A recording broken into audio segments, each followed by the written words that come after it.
May 21st, the colony. Helen and the children headed for the food court to prepare lunch.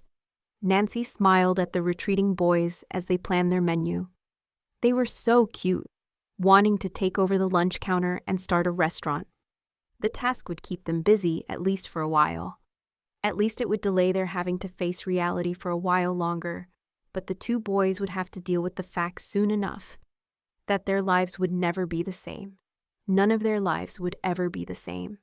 She so wanted to allow them to just be children as long as they could. But that wish was no longer possible. She needed to accept that the world as they knew it had just been turned upside down. And what she wanted was a moot issue. Helen estimated that it would take about an hour and for Nancy to bring the rest of the group in to have lunch at that time. Nancy wondered how she would be able to keep track of time when she noticed the large clock on the campus clock tower. It appeared to have the correct time. She'd have to ask Carl about it, but for now she took note of the time and watched the children. She had walked over to relieve the girls who were taking care of the babies. "Go play, you need some time to rest." But within a few minutes, the girls wandered back to the tree, whining that they were bored and wanted to play with the babies. Every time Helen and Nancy took the babies away and insisted that the girls go get some exercise, the girls insisted they'd rather spend time with the babies. Nancy now relinquished the toddlers back to the girls' care and went to walk around the quad to check the rest of the children. But she intended to keep encouraging the girls to go socialize as often as possible. They were a great help, though. Nancy walked over to Frank as he scanned the scattered groups of children. "Nancy, how do you keep track of everyone?" Nancy looked up at the man and smiled. "I can't. There are too many children in this group to keep track of everyone, but there appear to be a few that I need to keep a very close eye on missing. I'll ask the rest of the children to let me know if someone is missing." She scanned the area and quickly counted known groups and faces. "And yes, we are missing 3, specifically 3 boys, Jaden, Ryan, and Randy. Those 3 boys I pointed out to you that I worry about." She scowled, wondering where to start looking. They're not bad boys, but they have very active imaginations and are always coming up with ideas that often aren't safe. Nancy's brow furrowed as she scanned the quad searching for the boys. Frank smiled. "Relax. I'll take a walk around and see if I can find them." "Thank you, Frank. Those 3 are always up to something. At school, we all agreed that watching those 3 was a full-time job." Nancy continued scanning the group as she walked around checking on the children. She asked if anyone had seen where the boys had gone as she continued watching for anyone who needed to be comforted or needed a hug or just a kind word of encouragement. Time seemed to pass slowly, and she finally decided that it had been about an hour. She looked up at the tower clock and found she had not been too far off, if the clock was correct. I should have asked Frank. He'd have been able to tell me if the clock worked correctly. She started to walk around the quad, directing groups of older children to help gather up the younger children and lead them to the food court for lunch. The children were all emotionally tired and traveled in clinging clusters with their friends. Nancy watched proudly as the older children took the smaller children by the hands, or put an arm around a shoulder here, or gave a hug there. There were a couple of children that she was concerned for more than the others. One child in particular had made a reputation for himself as a spoiled, pampered pain in the ass. The other children avoided him on the playground, and he constantly complained that the other children wouldn't play with him. But she spotted him with a group that was walking to the food court, and she could put that worry to the side for now. Her concern was growing about Frank and the 3 boys.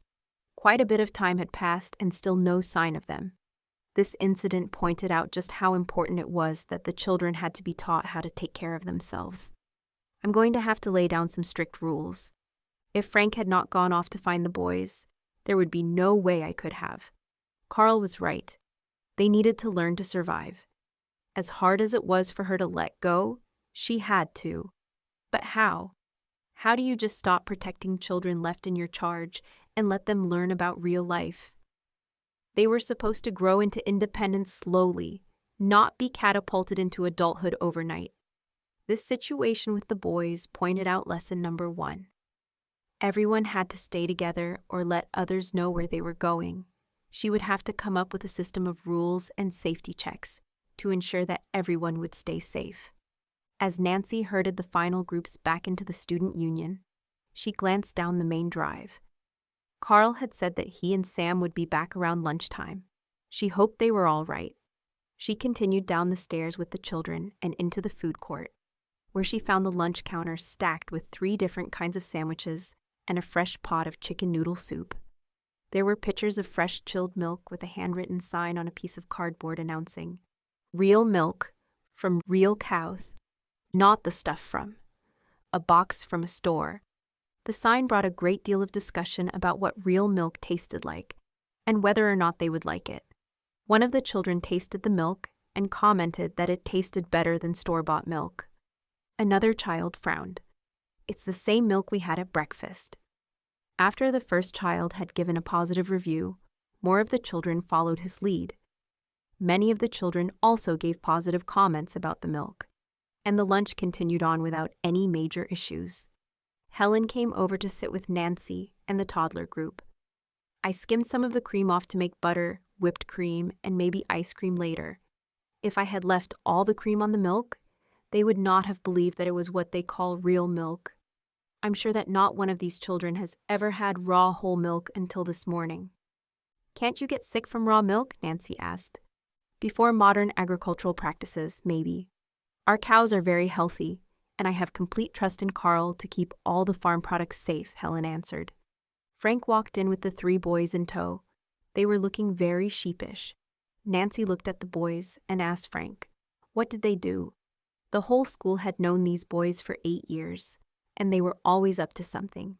They were good boys, really, just too much energy and overactive imaginations that generated too many ideas, and not always good ones either.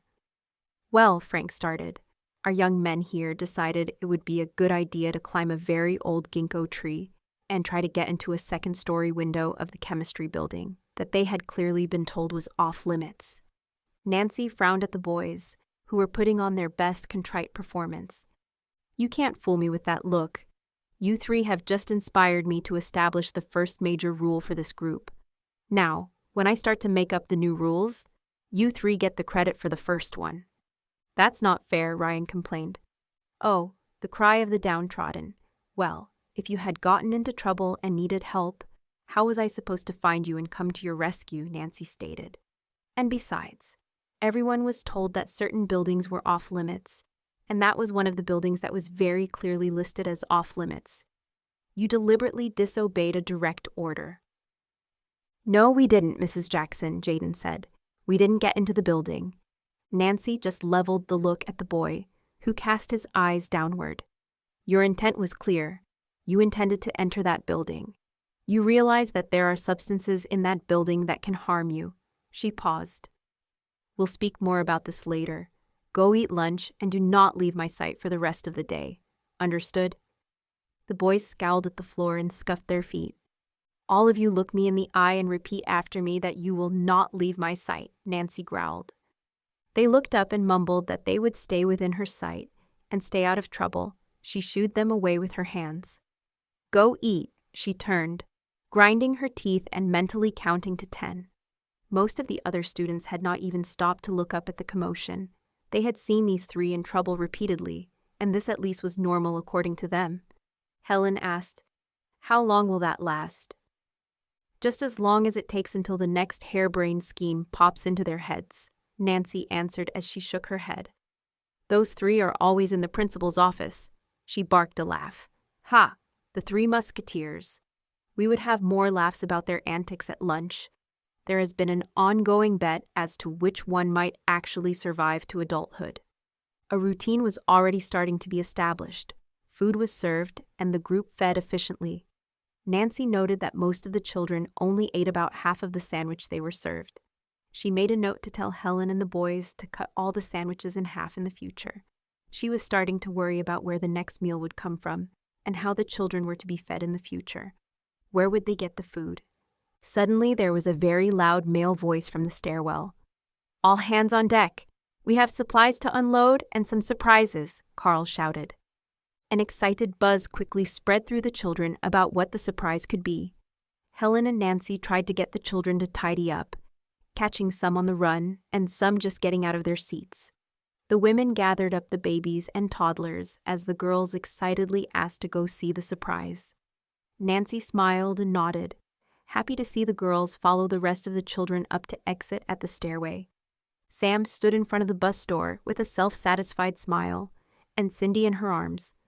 The children approached, looking at Sam and the new child. One of the children asked, "Is that the surprise? A new kid?" Carl had walked toward the back of the bus and crooked a finger, motioning the group of children toward the back of the bus. He opened the door, and the sounds of puppies barking and whining, kittens mewling, issued out of the back of the bus. Sam watched the faces of the children as they all froze, eyes open wide with surprise. There was complete silence for a few brief moments, then the first squeal, "Puppies! You brought back puppies!" Then someone else crowded in, and another child shouted, "There are kittens, too." Carl held his hands up and had to shout to be heard over the boisterous chatter of the children as they all started pushing in to get a look at the young animals. "Now listen and quiet down." He waited for the group to quiet down. "These are young animals, and they need to be taken care of. We will have to organize a schedule for feeding, cleaning, and then playing. There aren't enough pets for everyone to have a pet all to themselves, so I think that we will have to assign a group to each pet." He looked around to gauge the children's response to his statement. "First, you can thank Sammy. This was all her idea." Many of the children turned beaming faces toward Sam, thanking her but immediately turning their attention back to the sources of the mews and barks. Carl called for the older children to step forward and help unload the supplies so they could get to the pet carriers sitting in the seats. Finally, the pet crates were gently arranged on the grass beside the bus, and the children were closely monitored to make sure that the pets were handled carefully. The 4 adults walked around the clusters of children, watching as the children cooed and awed over the baby animals. For a while, the oppressive weight of the current events vanished in the giggles, yipping, cooing, mewing, and the rolling and romping of carefree play of youth. Human and animal, Nancy turned to Carl. Carl, do you have a plan on how and where these pets will be kept?" She looked at the man, waiting expectantly for his response. He smiled back. "Yes, woman, I have a plan." He pointed to the building next to the dorm they had taken over. "I figured we would use that dorm next door as a pet kennel and play area. There are going to be days when the children will need to be kept inside, and well, I just thought a whole dorm could be revamped into a building just for them." Nancy smiled up at him with her arms crossed in front of her. "Well, don't you just think of everything. I guess I could set up a few rooms upstairs as classrooms to teach the children how to live in our new world as long as we are at it." Her smile faded as she lowered her voice. "Did you see any other survivors? Any change?" Carl shook his head. "I'm sorry."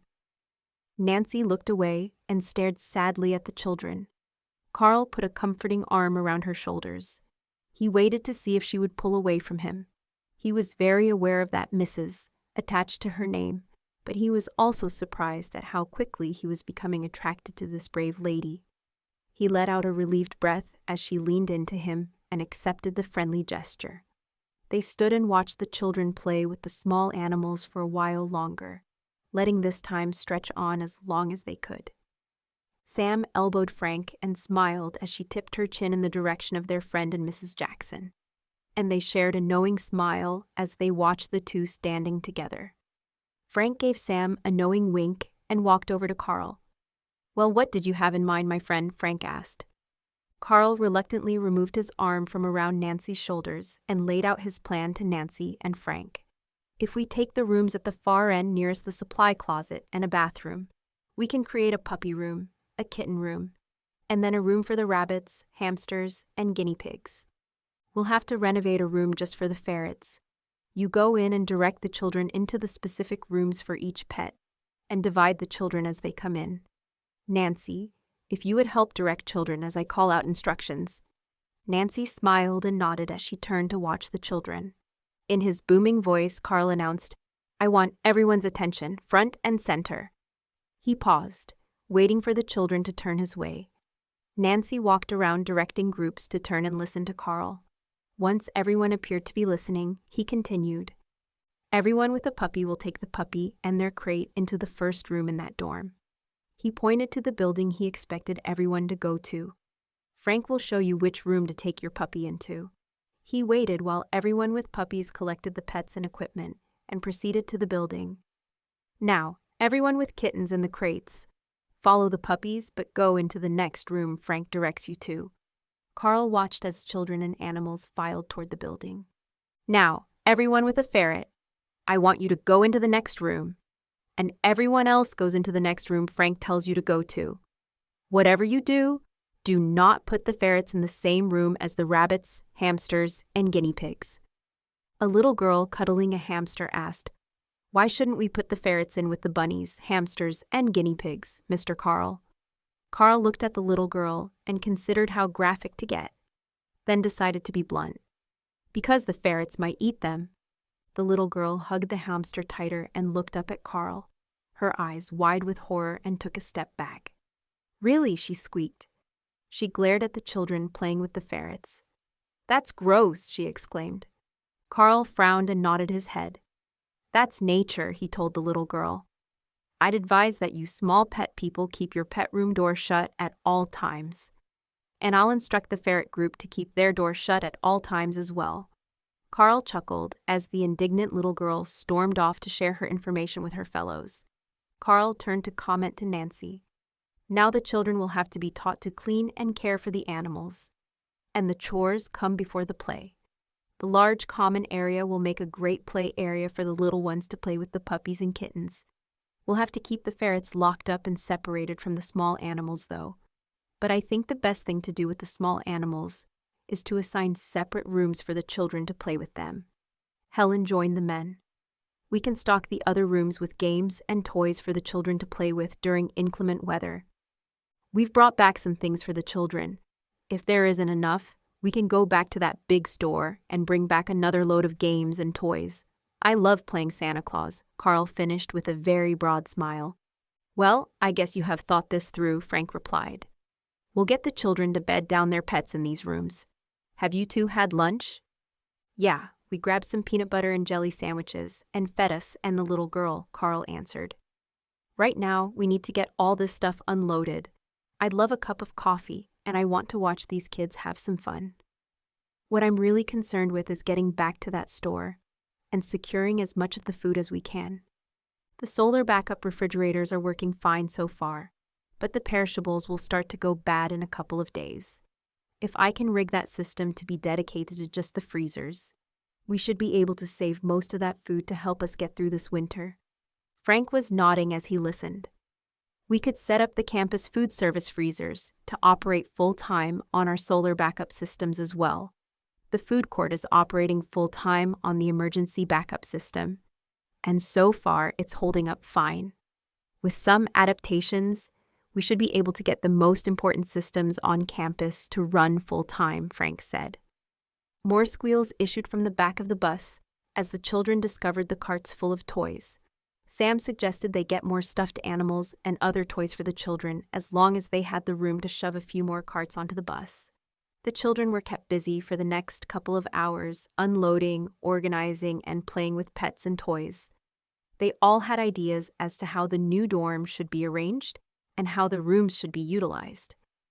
The girls demanded that the boys stay out of their room. In retaliation, the boys adamantly announced that they would not be caught dead in the girls' room, and no girls were to be allowed in the boys' room. Well, sounds like the children are adjusting just fine, Nancy said, as she waded in to break up the shouting match. Carl and Frank stood back and watched as the women and children finished organizing the supplies from the bus. We need to decide what to do with the bodies that are starting to pile up, Carl quietly stated. Frank nodded. We'll have to go through the campus and make some decisions. I told the kids at the athletic center that I would come down and help them. Sam has had some experience with these implants with her research animals. So now that the ladies have this under control, I better head down there and see if anything can be done for the athletes. I'll come with you, Carl frowned. I don't see Tim. Frank looked around. The last time I'd seen him, he was helping the 2 boys and some of the girls who wanted to run the food court. Nancy gave them permission to go work on some idea they had, as long as Tim was with them. The men strolled over to tell the women that they were going to the sports center and motioned for Sam to come along. Visit tlhumbert.com to read or listen online. Head to youtube.com/@TaurieHumbert for the latest audiobook chapters. And for those who can't wait for the full story to drop online, grab your paperback or ebook copy of Brain Freeze today on Amazon.